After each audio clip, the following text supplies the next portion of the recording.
The Home for the Needy, also known as Internally Displaced Persons Camp at Ohogua community in Ovia Northeast local government area of Edo State, is perhaps one of the largest, most populated, and busiest in Nigeria. The IDP camp, which is about 50 kilometers away from Benin City, the Edo State capital, houses over 4,000 population. The camp is situated in a conducive environment. The setting and topography of the area provided an alluring ambience and habitat for the settlers. The Home for the Needy, Ohogua, was founded in 1992 by Pastor Solomon Abumeri Olorunso. Since its establishment, the center has grown to become a community of its own. A visit to the settlement by our news crew was an adventure of sorts. Our arrival was not only greeted by the serenity of the environment, but also the cacophonies of sounds emanating from different activities that the children were engaging in that hour of the day.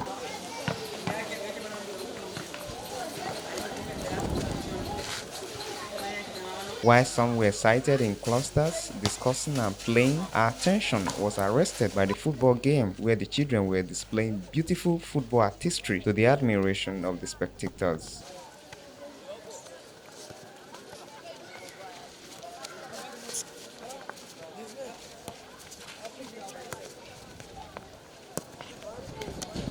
Everywhere in the camp seems to be bubbling with different sporting activities, as we saw different sets sighted playing basketball, netball, volleyball to the cheering of the crowd.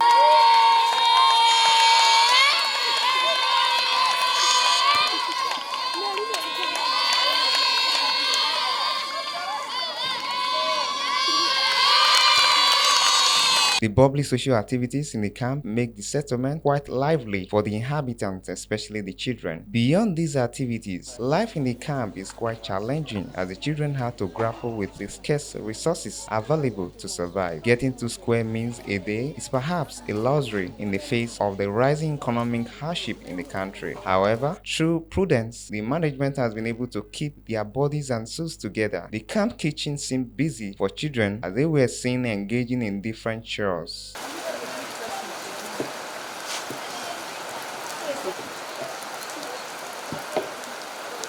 Our camera lenses also captured the lineup of plates in preparation for food service. Amid this situation was an emergence of a hero, Amos Ishaku, a first-class graduate of chemical engineering from Edo State University, Uzare, who backed a PhD scholarship to the University of Illinois in the United States. Amos Ishaku hailed from Kugele community in Goza local government area of Borno State. He was born on the 20th of March 1996. He attended Sabogari Primary School between 2003 and 2009. On graduation, he proceeded to Government Day Secondary School in Ngoshe the same year. He was in the school until 2012 when Boko Haram invaded their community, which prompted him to flee as he lost touch with his family during the bombardment. He later made his way to Edo State and subsequently found his way to IDP camp where he completed his secondary school education after serious mentorship and tutorship. His story to stardom is quite revealing and inspiring, and he has this to say. Me, I am a proof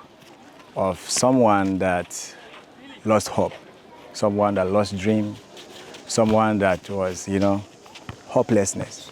I was just to the zero level because my first encounter with Boko Haram was back in 2012. I was in secondary school when they attacked us, and that was the end of my education. I dropped out of school, and since then I couldn't go back to school. I have to see how I can survive running from one village to another city to another city, state to another state. Until 2014, I found myself here, and I started here from SS2 on that tree. There was no class. I remember I had only 2 notebooks, and I saw a sack bag where I could keep my book. So it was really a tough time, but my joy was coming here was not basically for me to come to schooling. Where my first thing was, okay, let me come here where I can at least be able to sleep. I won't hear all this kind of gunshots. I won't hear all this kind of, bombing and the rest. So because of the trauma that I passed through, it was not difficult for me to, catch up in the school. If I would have not been committed to the leadership of Home for the Needy Foundation, I don't think I would have gone back to school because the first thing I told them, I don't want to go to school. My own is let me eat, at least I can sleep. But they encouraged me, they loved me. They kept telling me that, okay, the dreams I had then when everything was okay, the goals I had in my mind, I can still actualize them. So it's just for me to try to forget everything and put my head in school. And that is what I did. And that is what all of us are doing here. The founder and chief coordinator of the Home for the Needy, Pastor Oloronshaw, shared his thoughts on the development. We have great talents here in every field. Everything Nigeria needs is here. Yes, in all the fields. So we are celebrating. The news just came at a good time when we were just battling, to have food and all the challenges. So, and then we never knew that a group in US called Boam Tempers Institute have been documenting all the reports. You people have been carrying the reports, and they've committed themselves to say, okay, what's going to be our contribution? We are going to help these children. Hence, they love education. They want, they don't want to be among those who have given up in life, going to criminality, but they want to study, they want to come back and do something in the country. So they decided, okay, they are going to help us to be contacting universities, offering scholarship, and they reach out, and with all the report they gather about us, they started with him and gave him a wonderful scholarship. And I'm so happy about it because he's going to be studying at PhD level, and he's going to be working with the teaching staff. So the school is going to be taking care of him. So he's a great inspiration now to the young ones that are here. And I wish you come to see in the evenings, in the mornings, and see how they are reading. You see, everywhere is a bit quiet, apart from those playing football. The rest are in their house, they are all reading. Everybody wants to be somebody, they just want to be somebody. They now discover that, yes, you should not give up to how the society or the world try to paint you or push you to a corner, push you to a situation whereby you think, okay, all that is left for you is just to quit or go into other vices. So I'm so happy. I'm celebrating and everybody's celebrating. He also highlighted the challenges confronting them in the camp. The need here is great. Come and give us toilet, give us water, give us better houses, give us mattresses, give us soap. The children don't have towel to even clean their body, even when they bathe. They don't have toothpaste and toothbrush. They don't have soap to bathe and wash. So there are a lot of things the girls need: sanitary pad and above all food. Then come and offer scholarship to the children. We have over 200 who are studying. A lot of them are graduating this year. We're going to have medical doctors. We're already having lawyers, more are coming out. And then we have over 150 who just did JAM and they are pushing to go. And if you see their JAM score, 290 something, 280 something, 300 and something. So what do you want us to do with these people? They just need your little encouragement. Pay their fees, buy their books, pay their hostel fee, and that's all. Just help them eat, and then you have a better world and a better nation. So we need everybody to join hands to support them. Since the Home for the Needy came on stream in 1992 and received its first intake the same year, it has gone on to flourish by working in tandem with its mission despite the daunting challenges. The mission of the center, among other things, is to provide a home for the needy in the society, who includes orphans, street children, children from broken homes, children from poor families, widows, internally displaced persons, and refugees. As a corollary to the mission statements, the center has focused on raising a community of people with sound moral and capacity. This cascades down to offering psychosocial support to victims of abuse and violence with a view to helping them overcome trauma and other mental health issues. Since the Home for the Needy was established in 1992, it has recorded tremendous progress across board. The center currently has 4,393 occupants, which spread across orphan, widows, internally displaced persons, among others, drawn from Edo, Delta, Ondo, Borno, Adamawa, Yobe, Kebbi, Kaduna, Benue, Niger, Bauchi, Plateau, Taraba, and Kogi states. A cross-section of the children shared with us their pathetic stories that brought them to the camp. I came in, but the thing was so tough for me, first of all, because I left school ever since. So when I came here, it was so tough to pick up, to cope again. It was so tough for me, but with the encouragement of our pastor, our caregivers, in fact, God really, really helped me, and I was able to pick up, and now I'm in school now. And I came here as a result of the insurgency that took place in our own side, because when those terrorists enter our side, they chase everybody, kill some of our loved ones, burnt our everything, carried our belongings, and we were running helter-skelter, finding for a place where we can have a rest. So after we ran from Goza to Cameroon, Then after spending some time in Cameroon, then I now found myself in Yola. Then from then I moved down to Jos, from Jos to this place. So that's where I was able to have peace of mind. So when I came here, so my intention of coming here was, let me come and have peace of mind and all of that. Before coming here, I was working on the street, working for 100 naira, 200 naira a day, at least see what I will eat. And that was how, that's why I said, if I should tell you the story, one day will not be enough. So I'm just trying to compress the whole thing. When I left, I was on my own, just looking for where I would get 200, 300 a day. Then we'll eat for that day, we'll sleep. And of course, even despite that, you will be sleeping here, you see another bomb not far from you, bam! 2, 3 bombs again. You now have to now relocate again, change place. So that was how we've been for almost a year before we got to know about this foundation. Yes.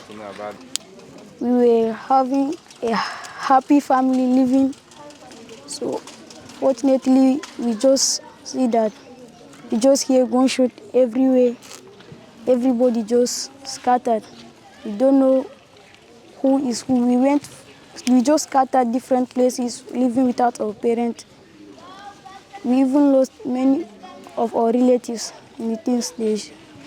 So life have just been like there is no hope. I feel I was just thinking, okay, when will now be my turn? Because I was not even having any hope of living again because of the way the things were happening. Been a tough things for me because it is for me finding myself here. It was just like a dream because since since when around 2012 that this incident happened, incidents of Boko Haram's issues. Since that day, I lost hope of anything. I've never gone to school again because since that time I was in JSS1 then. So from that time I could not able to go to school, and this is all was in my mind was just to have a conducive environment and where I can just sit down, have something to eat and like that. The camp, which started barely as a unit, has expanded to become a full settlement of its own with some basic amenities. The center, with the collaboration of generous individuals and organizations, now boasts of several house units, a primary health care center, a church, primary and secondary schools, among other basic amenities. The IDP camp also boasts of large expanse of farmland, which spans over 80 hectares. This is part of efforts to provide food for its teeming population. Their farmland houses different food crops such as pineapple, cassava, yam, corn, plantain, watermelon, cucumber, pawpaw, and all kinds of vegetables. Our crew was thrilled by what we saw at the farm, so I decided to join two of the campers to clear a portion of the yam plantation. Alright, I came here with a pen, and of course I have to be forced to join the campers here to ensure that this yam plantation is cleared. So of course, as a village boy, trust me, justice, so I know how to work very well. So join me as I finish this line.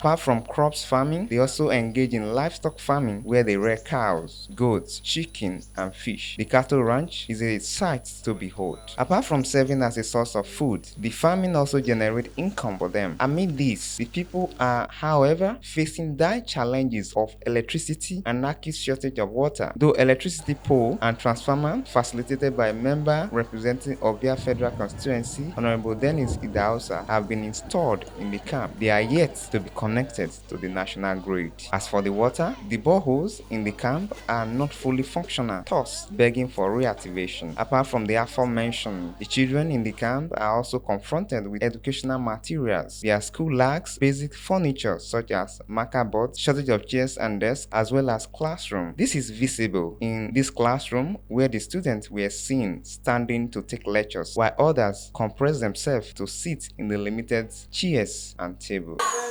Take out your time and come punctual on that day so that all of us learn together.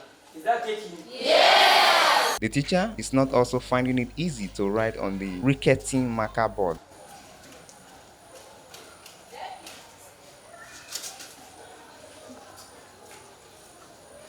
The situation is the same with the primary section.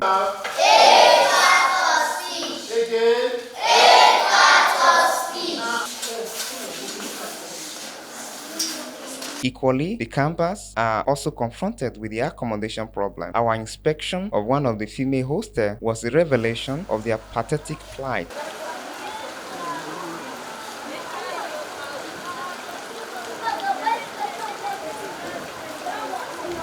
The management is thankful to the US-based organization for building an ultra-modern female hostel, but more of this gesture is sought to address this concern. Another major challenge that the people are grappling with is healthcare services. The only health post in the environment has limited spaces to accommodate patients. Other enabling instruments such as equipment and drugs are in short supply. After taking us around the facility, the resident nuns speak more on their plight and her experience. What we do, apart from treating minor ailments, we emphasize preventive health. And when you talk about preventive, I mean you want to prevent disease. For you to be able to prevent disease, there are so many things that needs to be.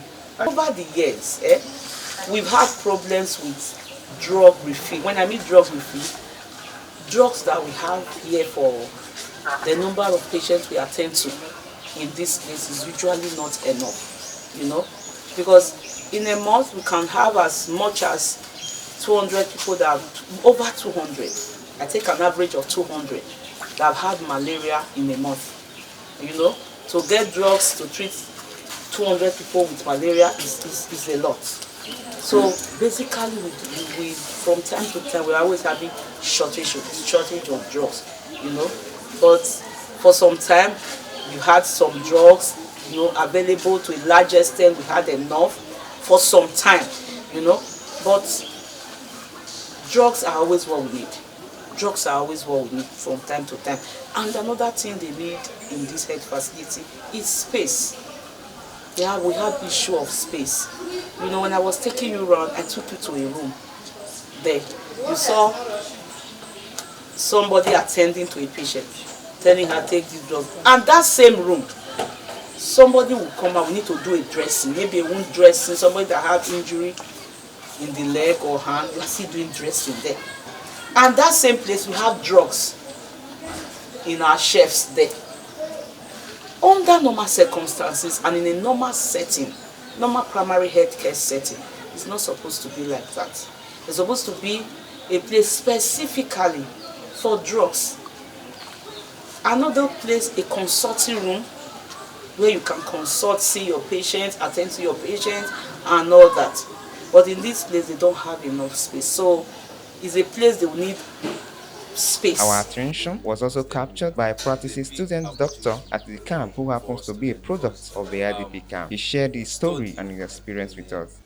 I'm a victim of Boko Haram, the insurgency that is currently going on in the northern eastern part of this country, specifically Benin State. So I came here early 2014. I was displaced from my parents, from my hometown. My parents left me. I was actually in a school somewhere in Adamawa State.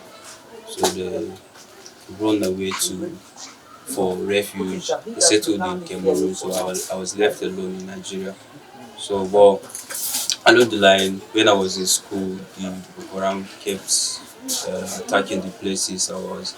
So I found myself on the street. Just to cut the story short, I came to Abuja hawking, where I was just hawking to earn money to better for myself until early 2014 when I heard about this home for the needy for foundation.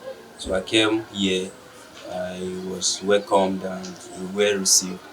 I started school. I actually came here just for to find a way to settle down and have a peaceful mind. But they welcomed me here and I started schooling. Started from junior secondary school, then started my SS3. I wrote my work and got admission to study medicine and surgery at Edo State University. And I started the program. The program was tough, you know, but God, the help of God and the one for the needy, I was able to write numbers of exam, MB on MB. God helped me, I passed all, and finally last week I pass my at 4 MB. One of the matrons succinctly highlighted their plight in the camp It's and home called for for the Needy assistance. Foundation that cares for over 3,000 IDPs. Yes, people that were displaced by the Boko Haram insurgents and people displaced by bandits also. They are here.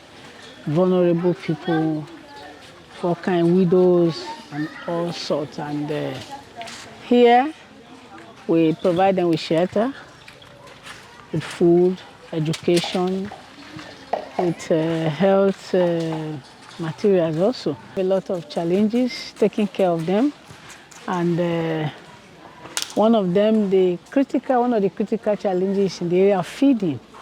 So I'm talking to you now, they've not taken their breakfast because we cook what we have, and we really want people to come support by providing foodstuff of all kinds.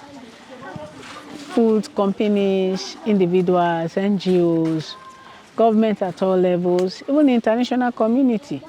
They should come and support us, because a child that is not well fed, it doesn't have immunity against diseases and all this stuff. So we always want them to eat well. And that's why even there are times they might not be full. We have to go. We have customers who buy things on credit to make sure that these children eat. So we are calling on you right there. Here, nothing is too small to give and nothing is too big to give. Please come support these children by always providing food for them. And also in the area of education, we have over 200 children in various universities in Nigeria. They need scholarship to be able to achieve their academic goals. See what they went through. Some saw their parents slaughtered, a lot of horrible things. They were highly traumatized. They've come out of trauma, and then they want to read. They want to go to school because of the encouragement we are giving to them. At this point, it will not be good for them to just cut short the academic goals, not being able to attain to where they want to get to academically. During the guided tour, our crew also observed some abandoned projects in the camp, such as the poultry farm and the grass cutter breeding center, which are begging for attention. The center, in spite of the scarcity of resources and other limitations, has made its marks in many fairs. In education, the center has facilitated pioneer classes for 438 campers who never had the privilege of receiving formal education in the past. Equally, the center has provided primary and secondary school education for 3,000 children. The center has produced 82 higher institution graduates in disciplines such as nursing, midwifery, engineering, law, pharmacy, accounting, public administration, computer science, international relations and diplomacy, mass communication, among others. Currently, it has 137 of its campus in tertiary institutions. These are some of our over 200 university students. Some of them are on holiday, some have just graduated, and others are in school. Some will still go back to school, some will still go back to law school. So you can see them with their beautiful smile. These are children you've been helping, you've been supporting. These are children that started from nowhere, from nothing, and today Ashes is becoming beautiful. The center has partnered with different national and international bodies to achieve some of its giant strides. For example, it has collaborated with Wales Mountain Foundation, USA, Futura Foundation, Germany, and Community Sports Education Development, United Kingdom, to provide scholarship for 21 students studying medicine and surgery, among others, in various universities across the country and beyond. To enhance the children's social and physical skills as well as their mental well-being, the management collaborated with Community Sport Education Development in United Kingdom to set up the first netball court in Nigeria with trained coaches. Equally, the collaboration also bettered the setting of the handball, volleyball, and badminton courts in the camp. The center's collaboration with Access to Success organization in the United States brought about the setting up of basketball courts. As can be seen here, the children are having a field day enjoying these facilities to display their dexterity in basketball, netball, and volleyball games to the cheers of the spectators.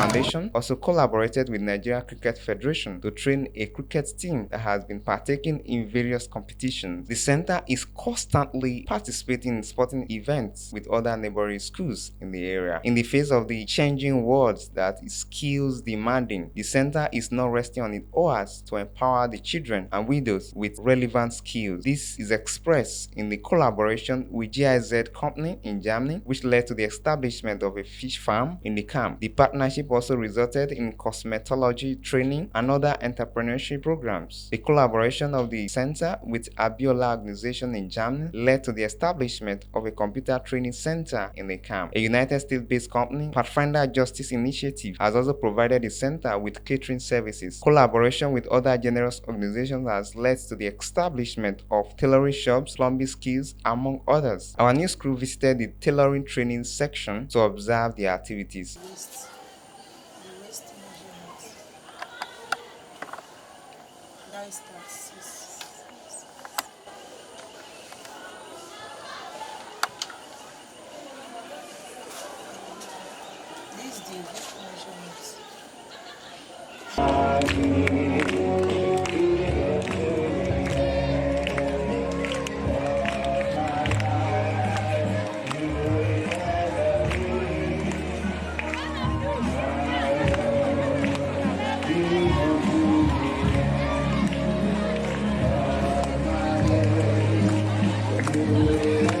Home for the needy is indeed a place in tricks.